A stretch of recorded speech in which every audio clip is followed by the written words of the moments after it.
যুদ্ধবিরতির জন্য ইউক্রেনের উপর 4 শর্ত চাপালো রাশিয়া।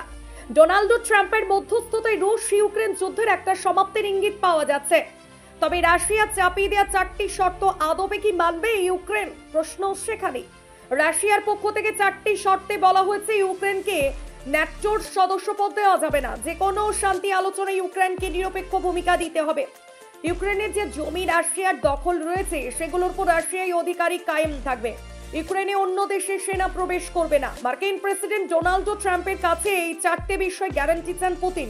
ট্রাম্প যদি এই শর্ত মেনে নেন তাহলে স্থায়ী যুদ্ধবিরতিতে যাবেন পুতিন, তার আগে নয়। 3 বছর ধরে চলা যুদ্ধে ইতি টানতে আপ্রাণ চেষ্টা চালাচ্ছে আমেরিকা। 30 দিনের যুদ্ধবিরতিতে সম্মত হয়েছেন ইউক্রেন। রুশ প্রেসিডেন্ট ভ্লাদিমির পুতিনও সংঘাত থামাতে রাজি, কিন্তু তিনি একের পর এক শর্ত দিয়ে যাচ্ছেন, যার মধ্যে তার অন্যতম শর্ত ইউক্রেন কোনোদিন ন্যাটোর সদস্য হতে পারবে না। কিন্তু পুতিনের দাবি ইউক্রেন আদৌ মানবে কিনা তা নিয়ে যথেষ্ট সন্দেহ রয়েছে, কারণ ইউক্রেনীয় প্রেসিডেন্ট ভলোদিমির জেলেনস্কিও সাফ বলে দিয়েছেন তার সমস্ত কথা শুনতে হবে।